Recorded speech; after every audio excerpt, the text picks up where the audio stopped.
Hey everyone, good to see you all. Hello. Hello, hello. We'll wait 1 or 2 minutes just to let everyone in, and then we can get started. We got lots of registration for this one. It's something which is, I think, avoiding common pitfall is a topic which is many people wants to know more about it, and we're happy to share some insights today on this meeting.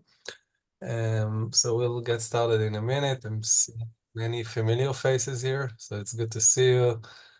I see Kevin, good to see you, Kevin, and Livia, and this is here.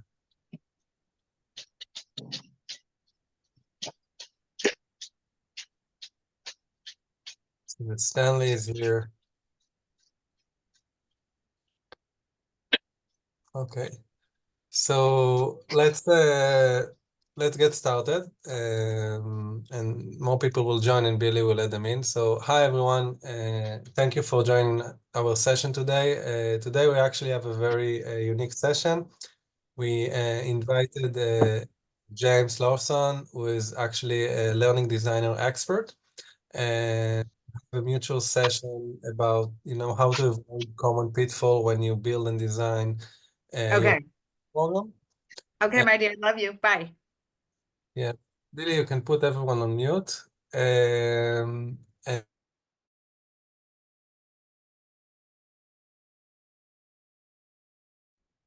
Everyone except Idan. you muted me as well. Okay, so I want to get started. Today on this call, we got, so basically what we're going to cover is common pitfalls to avoid when building your training program. Here on this call, we have James. James, maybe you want to say a few words about yourself? Sure. Hi, everyone. Thanks so much for joining. My name is James. I can see some familiar names and faces. Thanks for joining. As Idan said, I've worked in the edtech space for almost a decade in various projects, seen the good, the bad, and the ugly. So I'm here to just share my experience and learn a bit from Idan as well. So excited for the conversation. Yeah, this is great. And thank you, James. And we're very happy to have you here with us. Let me also introduce myself for those. I see many familiar faces, but not all of you are myQuest customers. So my name is Idan. I started myQuest over a decade ago. Basically, what we do at myQuest, we developed a learning platform that really our focus is on how to create high engagement as part of the learning process. So I think this is our specialty. Now, the reason why this topic is so close to our heart is that when we're working with our customers, we also assign our customers learning specialists and learning designer to make sure they build the training in the most effective way. And in the last decade, we have seen many different pitfalls that we help our customers to avoid, but we want to share this information also with everyone. So we also want to bring some of our experience and share it with everyone. Billy, when you're muting everyone, make sure you don't mute myself. And we also have Billy here. He's one of our instructional designers. Maybe she can also share some stories about some pitfalls that we have seen in the past. But let's get started. And basically today we'll have 13 different pitfalls that we want to start and talk about. And really, if we're looking at what we're going to cover today, is first is the common pitfall in training program. We want to cover the ways to avoid these pitfalls. At the end, we want to show like 5 minutes, just a live demo of the myQuest platform and how we address different elements in the platform to make it easier for people to avoid this pitfall, I would say. And at the end, we can also have Q&A. And without further ado, let's start with the first pitfall. And we're, in a way, dividing those pitfalls into 3 different phases. Because when we're building a training program, I would say there are 3 different phases. The first phase is the planning phase, when we plan the training. The second phase is the building, when we actually do the building. And the third phase is actually when we go live and actually when people take the training, what kind of experience do we want to provide the learners when they take the training? So with the planning phase, I think the first thing, which is the most basic one, but many people don't really go deep enough about this, is how to define a very clear objective to your training. Like, what would you like to achieve with your training? This is, from one hand, it's very basic, but it's very important, and not everyone are doing it properly. For example, when you define a training objective, you want to make sure it's very specific. You want to make sure you can measure your training objectives. Like, how can you know that your training was actually effective? How can you showcase your customers or your managers what was the impact of the training? And when you're defining a very clear goal, even before you start, writing one line of designing your training, really focusing on really a very clear goal, this can really help you also when building and designing the training. James, I would love to hear from you, from your experience, what are your thoughts on pitfall number one? Did you see have you encountered some interesting, I would say, scenarios in the past about this, and love to get your thoughts about it. Yeah, absolutely. And just a caveat to the planning phase, that's where I spend a lot of my time with my clients. So I love the planning phase, but it's, as you said, it's deceptively not that simple. You think I have a goal, I'm going to make training for it. But when you get into the weeds, you realize that there's a lot more to it. And so certainly with some of my clients, I've found that there's been a real lack of clarity on what it is that we're trying to achieve. Sometimes you get given, hey, make this course, make this program, but you've got very little context of how that fits into the broader context of the business, or what kind of success measures or KPIs that's really speaking into. And I really love what Kathy Moore, she's a global sort of edtech specialist. She has this thing she calls action mapping, which is all about using a process to see, firstly, is this even a training goal? So when you actually get into it, should this be something that's covered by training, or should it actually be part of a different process? Is it actually a marketing problem or a sales problem or a finance problem? And we think that training is the answer, but it might not be. And then as you go through this action mapping process, you also get into what kind of training, because training is not one thing. We know that there's blended, there's fully online, there's synchronous, there's asynchronous. There's so many ways that you can cut and skin training, but it's all based on that initial goal. And just by way of example, I had a client where I spent months, the management team came to me and said, hey, we have external stakeholders that we want to create content for us. And we made this course and it was beautiful and we had videos and they'd spent money on it. And just as we were ready to give it over to those external stakeholders, the CEO saw it and said, hey, we're giving away our IP. Why are we?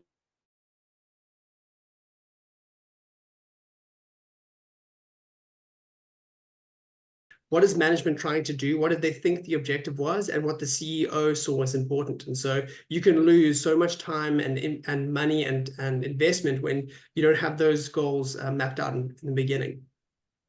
No, these are great points, James. Let's move on to the next one. I want to make sure that we put the spotlight.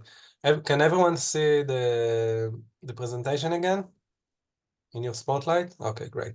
So the second point, which is actually very connected to the first one, is really understanding what are the stakeholder expectations, because eventually when you're building a training, usually you're either building it for your own company or for one of your customers, right? And as part of creating, these goals, it's very important to have these clear and measurable goals, but it's very important, that eventually your customer, which can be, again, a customer, but it can be maybe a manager in your organization if it's an internal training, that everyone are really aligned on what's the expectation of, what actually people will get from this training.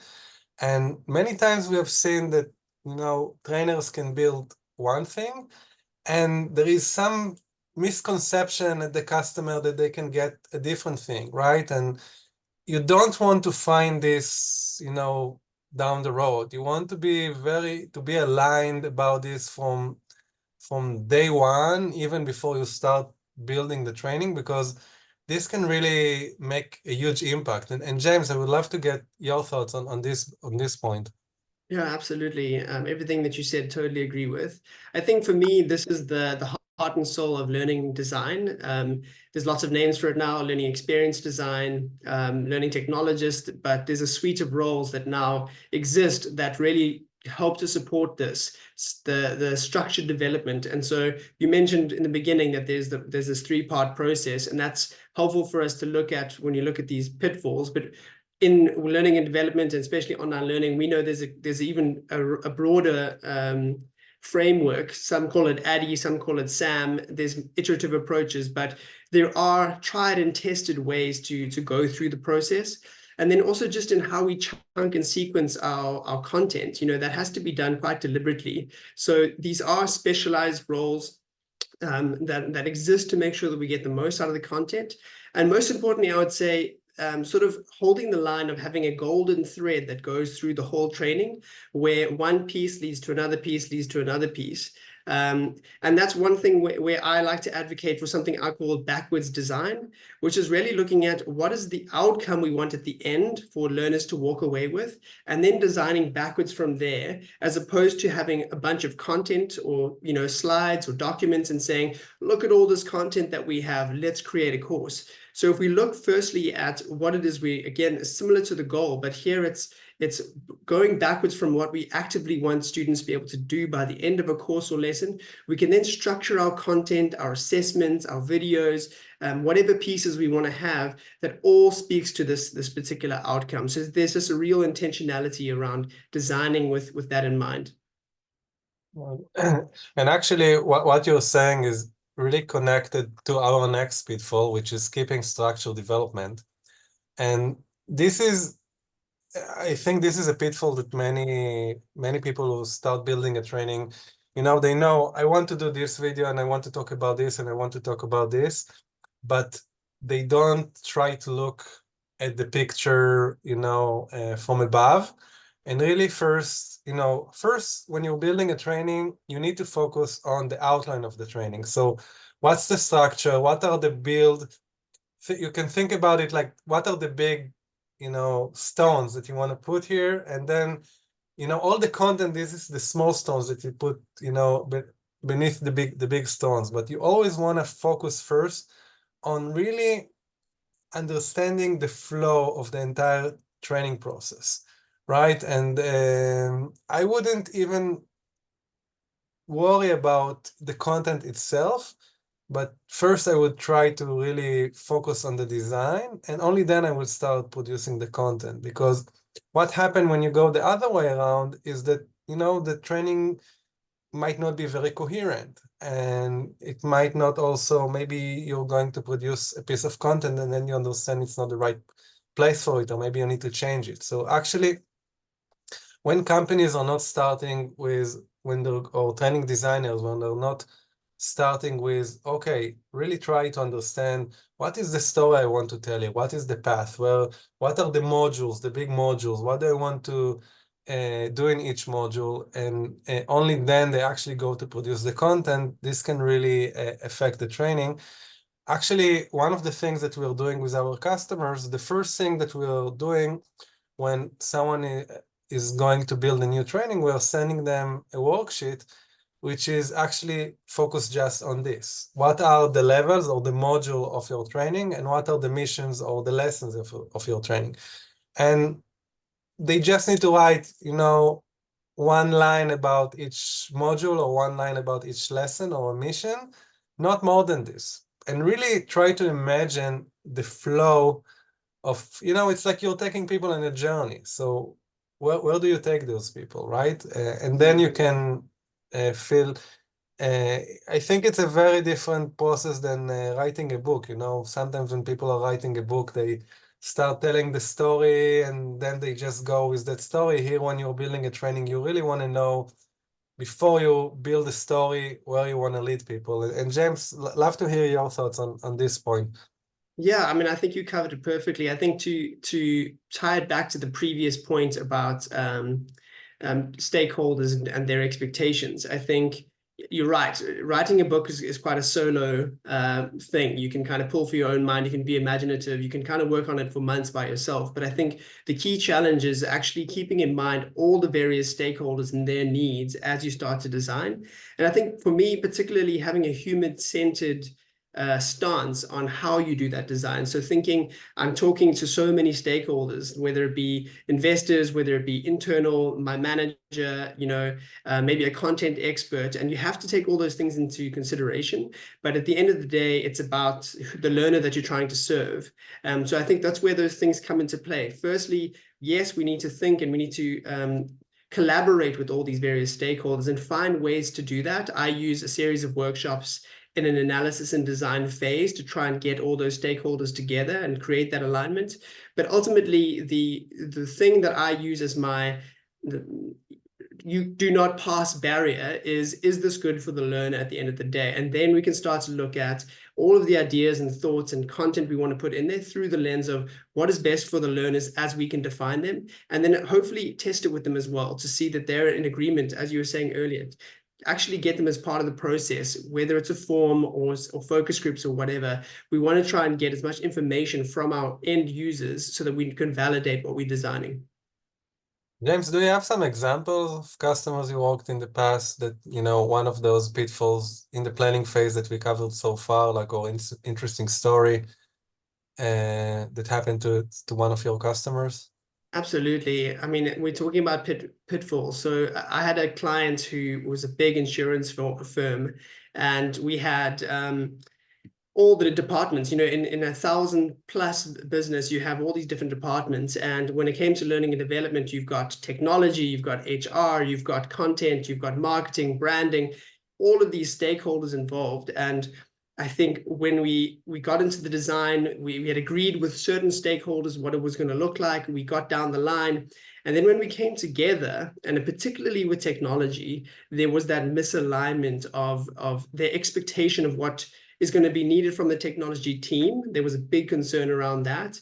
And then also from marketing and branding, like really worried that, different fonts, different colors were being used. And these decisions had all been made within the tighter project team with the project sponsor. And for me, we had to then walk a journey to bring people back on the journey and to know what we're aiming at. But it was a really good reminder to me that you're working with lots of different people who have different priorities, and we have to get that alignment. And once that alignment's in place, people are much more willing to speak into the content and have great ideas and feel part of the process.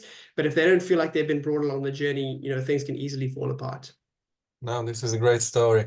And James, do you want to maybe introduce the next pitfall?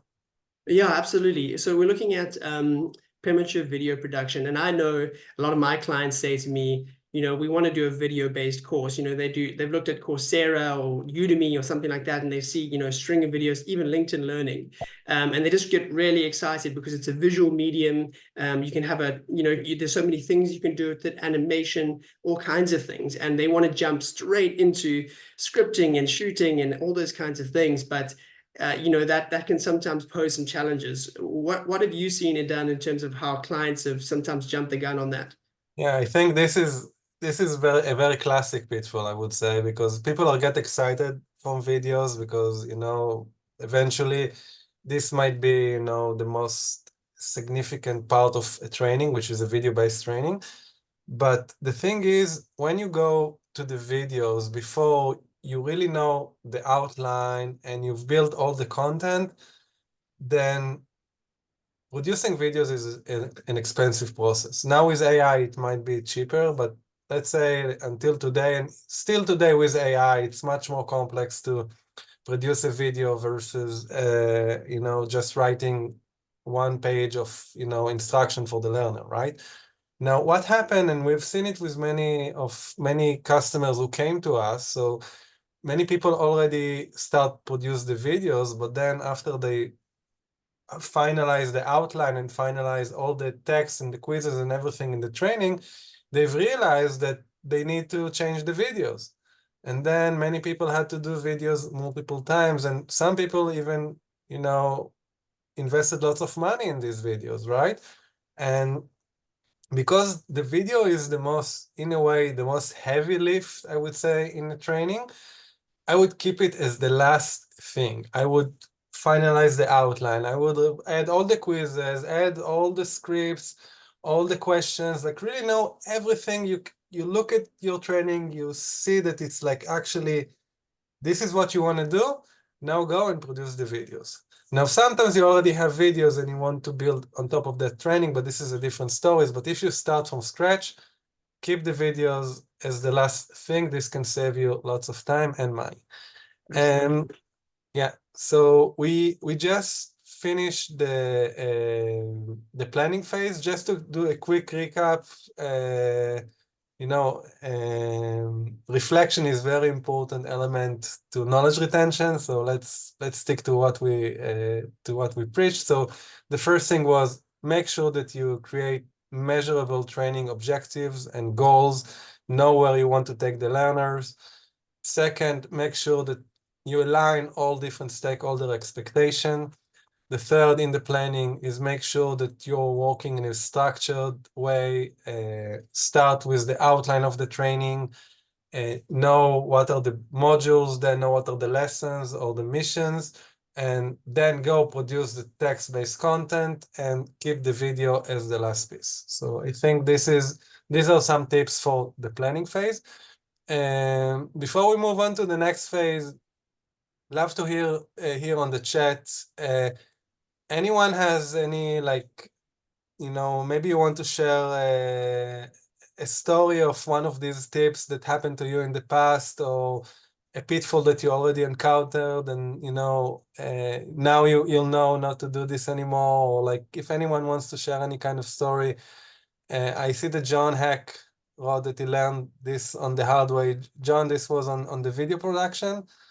I would assume. So if some of you wants also to share some other stories or some other thoughts on the first section, I see that Chris is writing great basics and reminders, build for end vision and for client in mind. The replay will be available. Yes, so you can still keep writing in the chat, and I see the Tori also mention, similar to video production, it's important to outline scripts for audio recording. This is very true.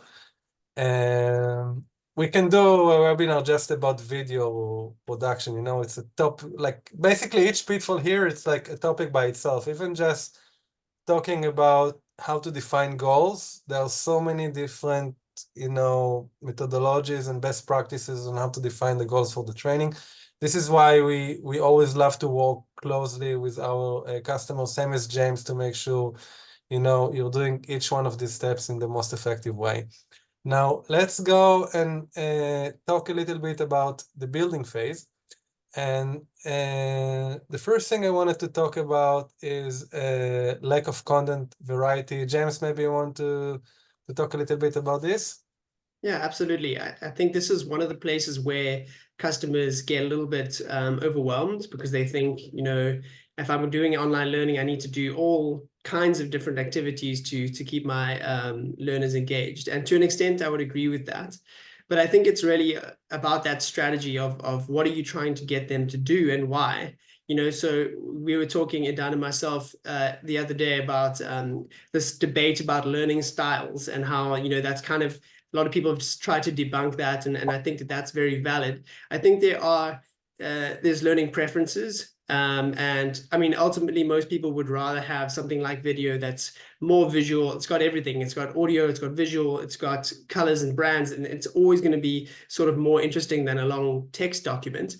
But I think what we really want to do is aim our activities to hit what is called the zone of proximal development, which is the point at which it's just right between complexity and simplicity, and where there is some time that's required to take in the learning, but not too much and not too little. So it's these sliding pathways of trying to aim right in the middle, because learning ultimately is challenging, and you get passive and active learning, and we want in some cases, learners to be active, because through doing, we learn a lot. But if we're always doing, it's very fatiguing. And sometimes we want to give them some passive learning so that they can listen or watch or read in a way that isn't mentally draining. So, we want to be careful of this cognitive load that we're giving, and choose our activities to kind of hit at the right moments, some actions, some passive, some interesting sort of interactives, but not gimmicky for gimmick's sake, but to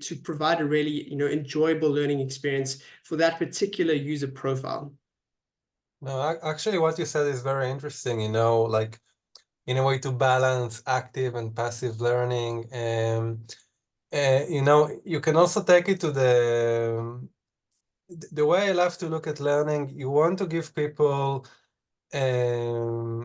digestible either lessons or actions that they can do where they can reward it on that, right? So in a way, it gives them, the energy to move forward with the learning, because when it comes to online training, it's one of the biggest challenges, how you can reduce churn, how can you make people stay engaged, right? And we'll talk about different tactics about it later on, different pitfalls.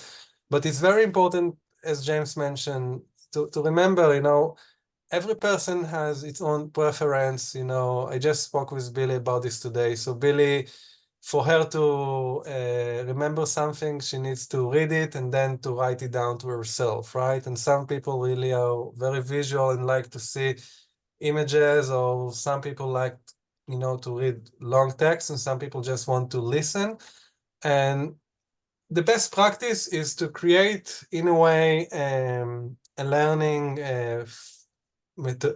format that combines everything, right? That every person can find himself. And actually, James, you talked a little bit about, the learning styles, and if this is actually true or not. But even people who says that there are no, like, learning styles, it's not a real thing, they still found out on researches that the best way to deliver, content and really create knowledge retention is to provide a very holistic delivery that combines all different learning styles together. So it's always good to mix and match different things, and really to make sure every person can find him or himself.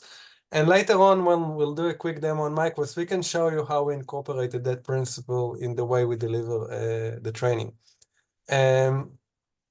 Next element is misuse of videos, and I think, James, this is something that is close to your heart, right? So love to hear your thoughts about this. Like, what do you think about misuse of videos? As you said, we're going to have to do a follow-up on just video production, because it's clear that we have an opinion on it. So yeah, absolutely. When it comes to the use of video, as we were saying earlier, some people default to a video format because that's what they've experienced before, that's what they've seen on other platforms. But what I've seen and what I've seen in the research is that, video is not one thing, and you can use different types of video to get the most out of your content. So for me, the kind of a rule of thumb that we use in my team is, no more than 5 minutes of a video at a time. Of course, there's exceptions to those rules, but if you want to keep somebody engaged in a video more than 5 minutes, you start to switch off. You can add interactivity to that might help, but try and keep it short and sharp. And I think, you get different types of video. You've got interview style, you've got talking head, you've got animation, you've got demonstration, you've got storytelling.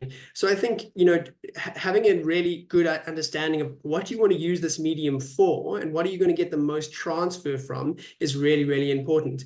And I think one thing just to note is that sometimes we get tripped up on production quality. The higher the quality of our videos, the more learning is going to happen, when I don't think that's necessarily true. Obviously, the more beautiful your learning is, the better for your learners, but sometimes you can deliver it in a really low form fashion, and because the learner is motivated around this content, they don't really mind what format it comes, because it's so juicy and it has just the right sort of content that they need at that time. So I think rethinking videos, not just as the default use for getting content across, but how can I use it to get the most out of this sort of lesson? And maybe it's an infographic or a bit of text is actually better fitted to some content. So that's the sort of challenge that I want to put out to anybody who's in that space. Idan, I don't know what you think of that.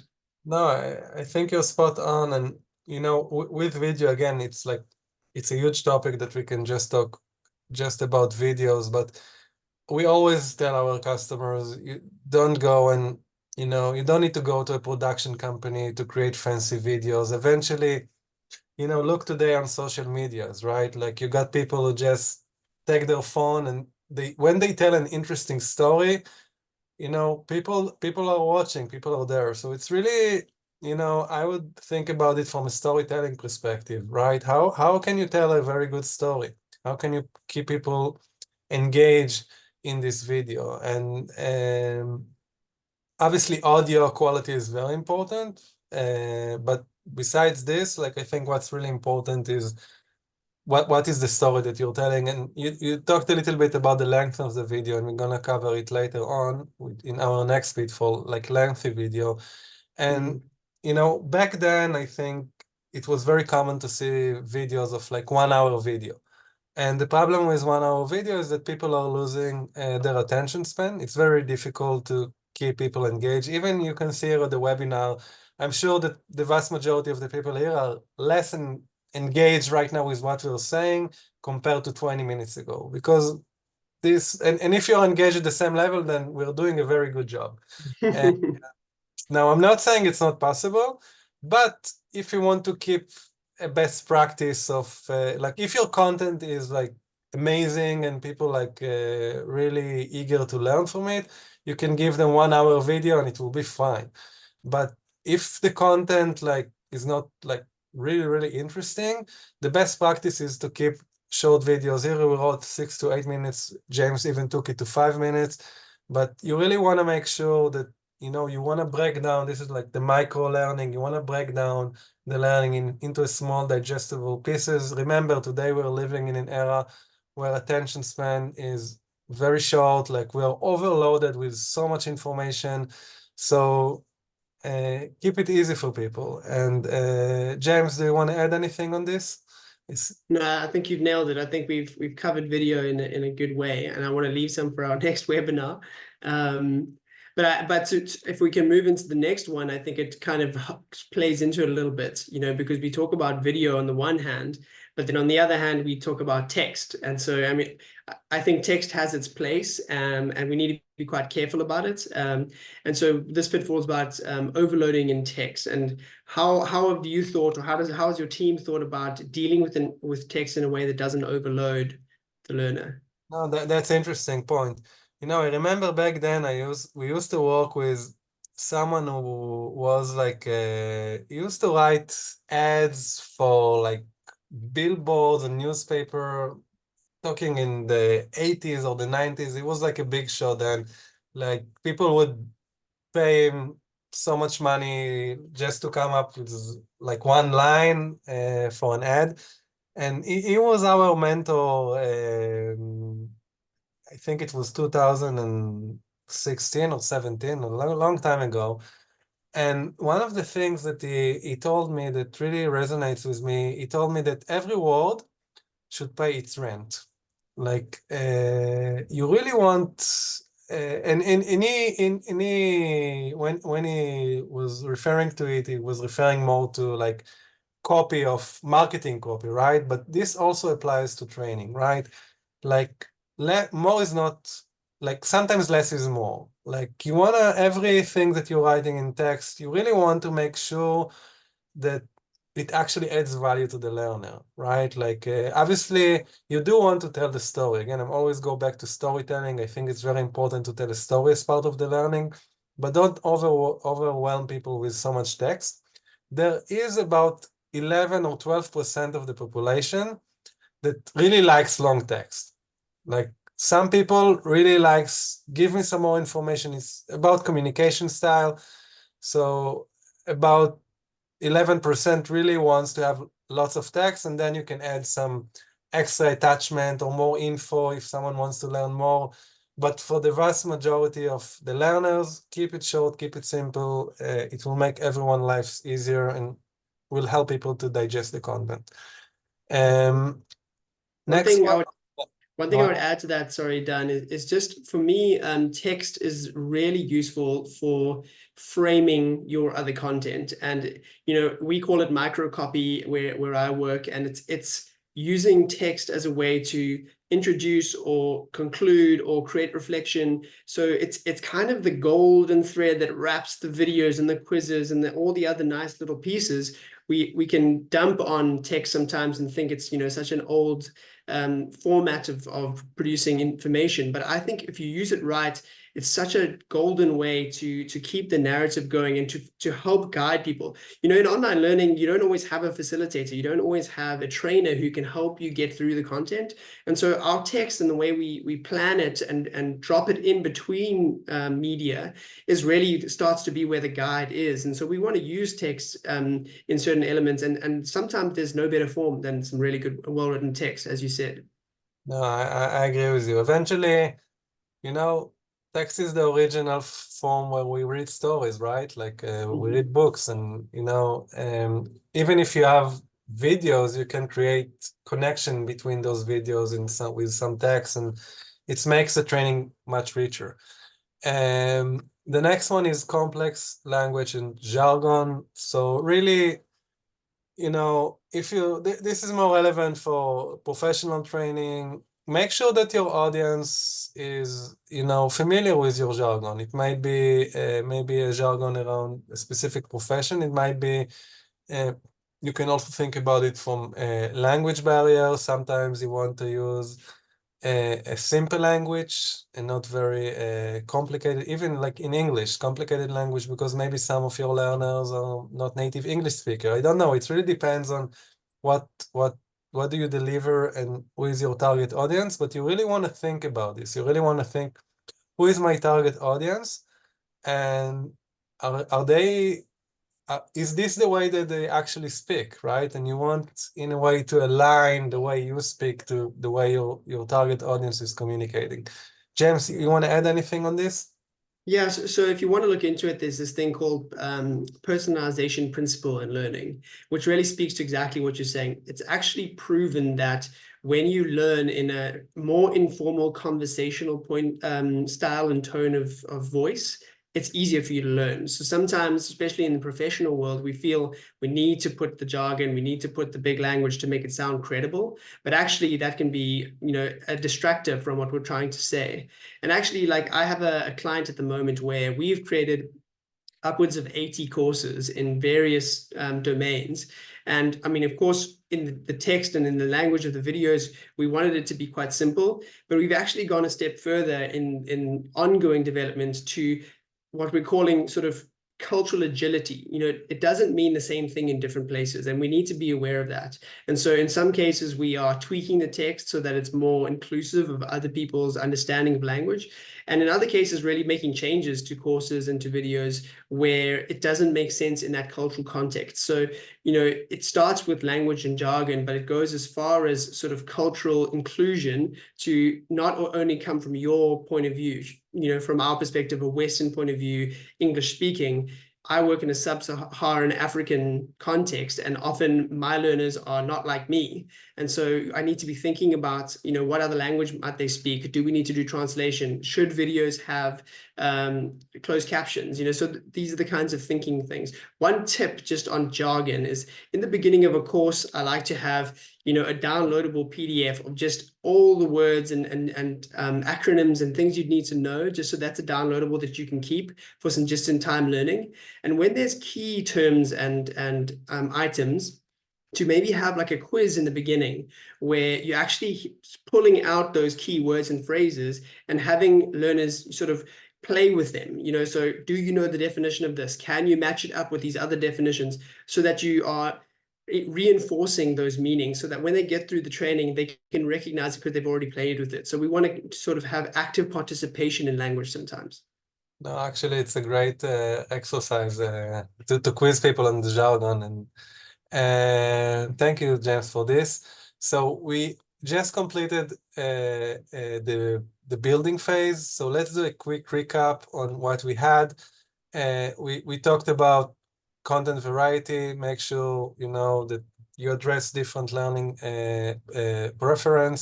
We talked about misuse of videos, about a little bit about video production, and also how do you want, really try to think what do you want to do with your videos. We talked also about the length of the videos and a little bit about micro-learning. We talked about information overload and that every word should pay its rent. And the last thing that we were speaking about is complex language and jargon. And now I want to talk a little bit about the learning phase, or maybe even the learning experience. So Yeah, maybe I think maybe let's take just 1 or 2 minutes for questions on this last phase. yeah, sure. And there was a lot of communication in the chat while while you were talking about the building phase. Absolutely. And I also saw there was a question from Robin. I don't know if you can see it in the chat, but he asked, how do you handle stakeholders who are frustrated and provide vague topics and don't understand the importance of providing clear training objectives? That's actually from the beginning of the webinar. And yeah, how do you elicit these and get them to be more detailed? So maybe one of you can I think, James, shed more light on that. Your area of expertise, right? Working with different stakeholders. Absolutely, yeah. It's a really good question, Robin, and we could probably do a webinar just on this as well, because part of being a learning experience designer or being a consultant in the space is dealing with different types of stakeholders, and there's a whole sort of part of the role which is understanding where people are coming from. And so there's various reasons why somebody might not want to give you the detail. They could be they don't want to be a part of the process. Maybe they feel like this is a waste of their time. They don't want to share their IP, so maybe they feel threatened by the fact that this is happening. They maybe don't want to work with you for some reason. So there's various motivations why people might be like that. But I would say the two main things that I would approach this with is giving them the credit that they're due. So kind of making them feel like they are a part of the process and they're a pivotal part of the process. So we want to make sure that they are actually motivated to be a partner with you. And if they don't feel like they're a partner, or you don't feel like they're a partner, that's a big red flag. And that needs to be dealt with separately from the process. But secondly, I think there's a lot of people struggle with sort of the process of getting those objectives out. They don't have the words, the language, the templates to actually do it. And so I think having thought through a process, I use Miro and various other whiteboarding online tools, but to get stakeholders together to speak together about it, so it feels more like a brainstorm and a collaboration than you trying to suck information out of someone else's brain. That's not always a pleasant process. So I think it's both understanding what are the motivations behind these actions, and also how can I design some sort of framework where I can take people on a journey that by the end they feel like they're co-collaborators on it. Well, thank you, James. This is great. By the way, I saw that some people mentioned a little bit about some AI tools to create videos. And one thing I want to share with everyone, in 2 weeks, Billy, it's in 2 weeks our next webinar, right?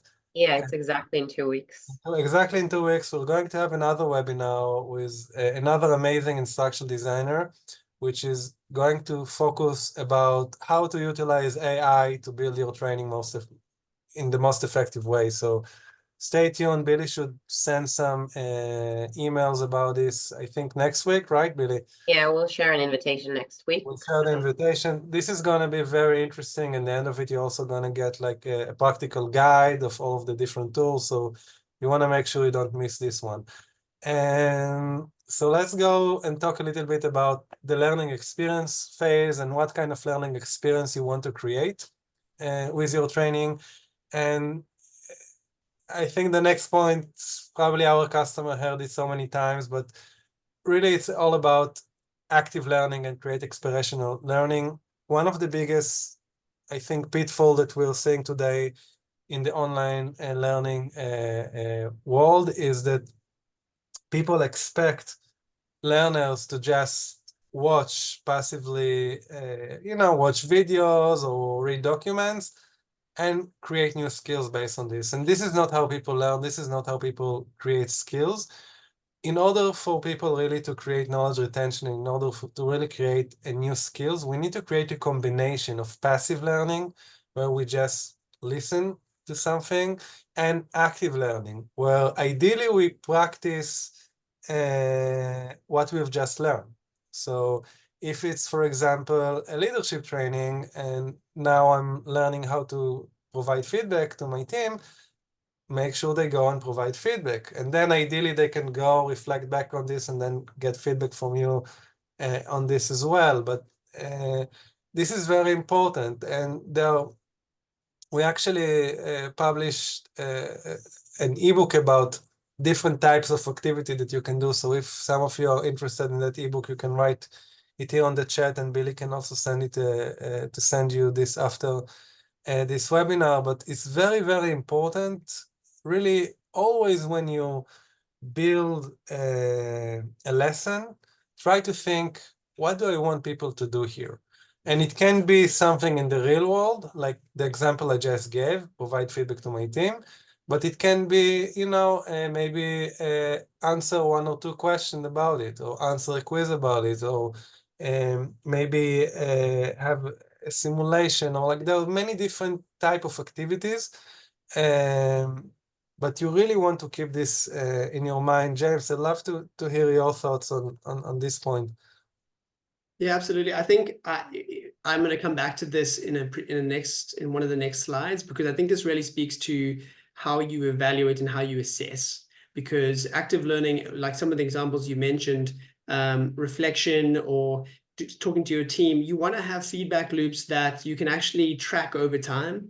And so not only is active learning the better way to get people to retain information, but it's also a way to start to test sort of how much transfer has happened, because you can then get feedback on that. So whether it's a quiz, reflection, a journal entry, some sort of online game, you want to actually see, once I've got somebody to do something active, can I see the difference between before and after? So I want to talk about that in a bit when we talk about assessment. Absolutely. So let's move on to the next point, which is no interactions with others. So yeah. and I'd be interested, Idan, on that. I know you with your platform. How do you create that? When we talk about online learning and technology, it's on one hand it's a technical place, and a lot of the benefit is that you can do self-directed learning and you can go and learn on your own. But we also want this peer learning, and so how have you thought about in engaging people with one another and this peer learning concept in some of the things you guys have been doing? Yeah, so this is a great question. So really the place we started was, we don't want to create another place where people are isolated and it's just you and the content. Because if you will look at life and try to think about goals that you're trying to achieve, when you have someone there with you who is accountable for you, who supports you, it's much easier. There are many classic examples, like, go to the gym. If you have a gym buddy, it's like you're gonna go to the gym, and if you're doing it alone, it requires much more discipline. Or losing weight, or many different goals that people are trying to achieve. And it's the same element with learning. Now, when you're looking at interaction with others, there are many different types of interactions. One is interaction with the community. And this is why here at myQuest, we really allow trainers to create cohort-based training, where I can actually see what other learners are doing. I can see where everyone are at in the training. And we also allow the trainers to ask some provocative questions after each activity, so they can share their experiences. The learner can share their experiences with other learners, and people can get inspiration from each other. So I think if we're looking at the community, the inspiration piece is very important. And also the elements that I see that other people are doing that, like I want to be part of, that movement. Another thing that, we took, in a way, we borrowed from the world of coaching and the world of, just achieving life goals, is having an accountability, someone who is accountable for you. And this person can be either another learner, where you can just be accountable to each other, and then it's like accountability buddy. But it can be also a coach or an expert. And obviously, the big advantage of having someone who is accountable for you, first, it keeps people in the process. And also you can get feedback. So if you have right now a coach or an expert who is accountable for what you're doing, and then you can, when you go and take an activity, you can get a feedback about this activity. And one of the fascinating things that were just added recently is the ability to use AI. And I can show it, like at the end, I'm going to show like a 4 or 5 minutes demo of different elements in myQuest. But really right now we can use AI to allow one expert or one coach to provide feedback to hundreds of learners, because AI can learn the content and can really be a tool that can help the coach or the expert to provide feedback. But really, you want to make sure, whether you work with myQuest or not, you want to make sure you add some sort of, you know, accountability mechanism where people are not alone, that people are not isolated, and it's not just a forum of, you know, frequently asked questions. It needs to be more than that, right? James, you want to add anything about this? Yeah, I think just to double click on one of the things you spoke about, you know, a lot of people look at completion as one of the success measures of their courses, and that makes a lot of sense. And the deciding factor in many cases is exactly what Idan's been talking about, doing it together. So when online MOOCs first came out, I think the completion rate was about 8% in general, 8%, so less than 10% of people completed MOOCs. But I think we've kind of bounced back and realized you need to breathe life into it by creating spaces for people to meet up and learn from one another.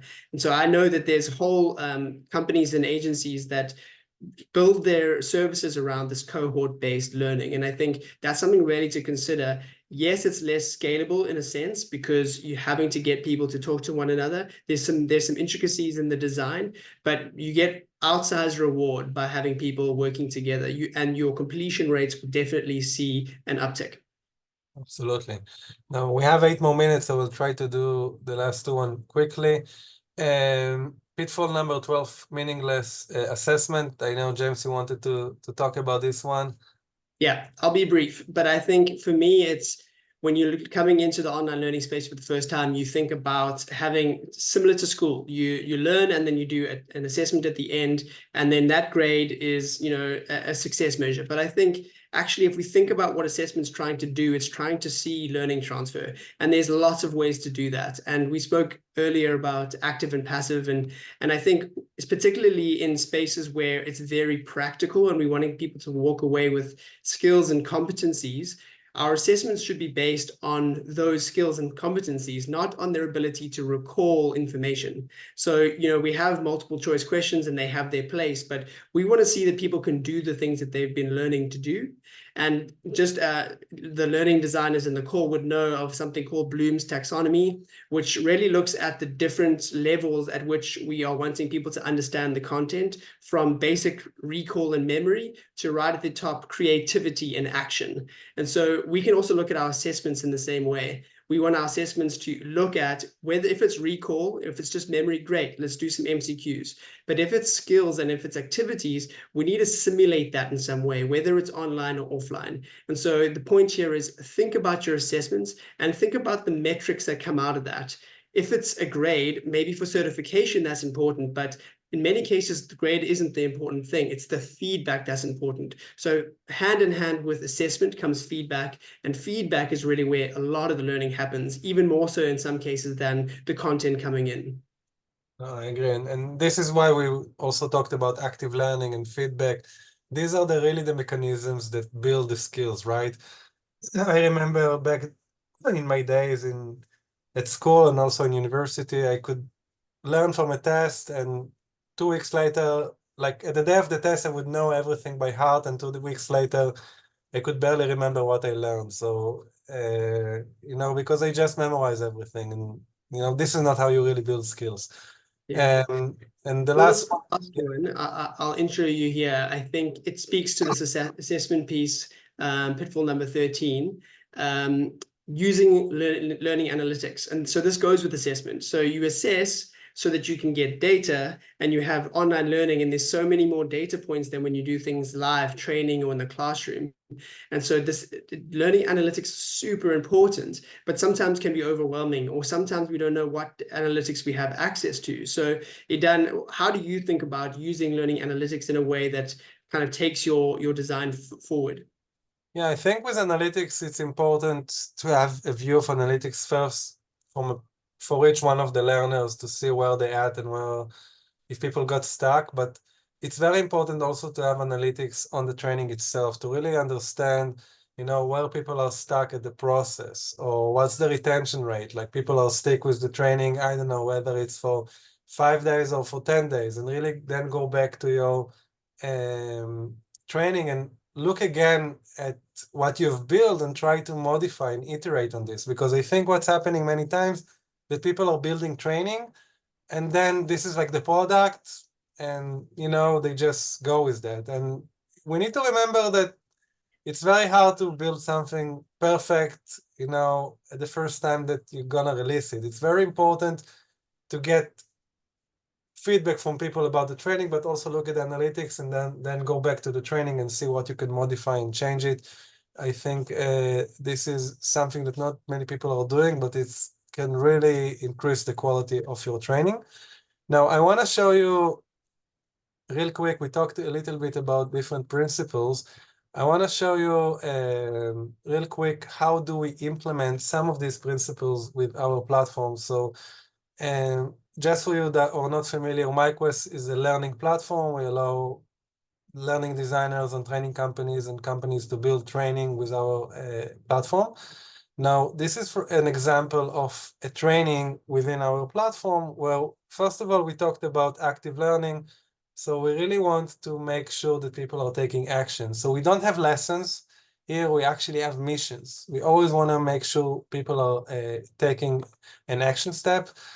So for example, if I'll go into the mission, you see we give a variety of content. We can have a video, but then we can have a short text that, in a way, this is like the introduction. This is the text that connects the different videos that we were discussing about. And we always want to give an action to the learners. We want the learners to do something. Now, obviously, we can add tips and we can add attachments. Now, when the learner is taking an action, then they can share their feedback either with a coach or with a community. And the community can be my court. So we really try to apply the principle of making sure that people are not isolated as part of the training, and get the support either from a community or from one-on-one coaching. And now with AI, I'll show you this. Can you see the white screen? This is like the dashboard of the coach. So for me as a coach, I just got a message from Paige. She answered these 2 questions about my leadership training. So now with AI, with our platform, you can just click. I don't know what you're trying to show. Are you showing one-on-one coaching right now? Okay, so let me. We're seeing the platform itself. Yeah. Thank you for letting me know.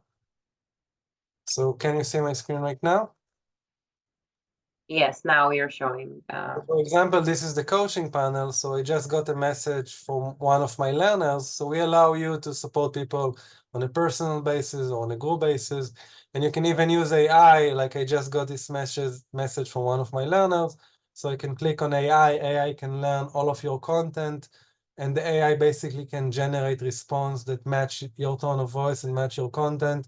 And in this way, we actually allow one coach or one expert to support hundreds of people at the same time. And we really want to create this kind of learning experience where people can feel that, it's interesting, they're going on an exciting journey, but also that they get support from other learners and also from an expert. Now, I didn't have really to do, like we were short on time, so we couldn't show you other different elements in the platform.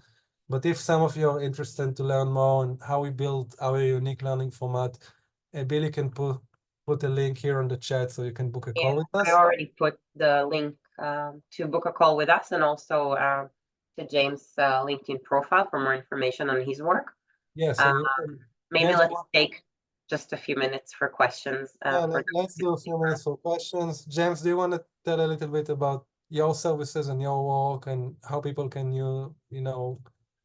get your help when they're building training? Sure. I mean, I think like Billy said, my LinkedIn profile's there. It all explains it. And from what we've been talking about, you probably heard, I partner with my clients, particularly in that beginning strategic phase, to try and help them build out capacity, go through the process in a way that helps them. It's very tailored. It's very partnership model. But rather than spend time on that, I'd rather spend time, let's answer some questions if we can for those who are able to spend a few more minutes. But yeah, thank you for the opportunity. It's been an amazing, really helpful discussion. I think hopefully people have learned. I certainly have. Yeah, I see some Billy, you want to read the question and I can. Billy, you're on mute, so.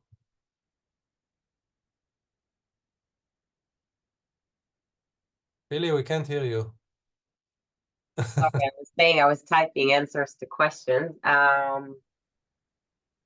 So actually, the only question right now is from Michael Parker. He's saying DEI is very important to them. So how accessible is the platform for learners with disabilities? I just told him we'd love to explore this together. And it's just like it's accessible. The platform is accessible, but I put the link to book a call with us in case you want to better understand how we do things. Yeah, I also want to be respectable for everyone's time. Yeah. You can, before you leave, you can put in the chat if you want us to do another webinar on one specific pitfall that you have seen, maybe to do like, talk just about this, like to do a webinar, how to define goals or how to produce videos or how to like, you can try to think how to create social learning, like feel free to write it here on the chat, and also you can send us email. Thank you very much, everyone, for attending this webinar. We really hope it was helpful. In 2 weeks, we'll have another one about AI. This is going to be really interesting one. Make sure you don't miss it. I think it can save you tons of time when building content. And right now, we're going to do more and more webinar with very experienced instructional designers to really help, our audience, to take the training designing skills to the next level. So I hope this one was useful. James, thank you so much for coming here and sharing with us about your experience. And it was really fabulous to do this together with you. And for all of you, I wish you a wonderful day, and hopefully we'll see you in 2 weeks. Awesome. Thank you so much. Cheers, everyone. Bye-bye. Bye. Thank you so much, Idan and James.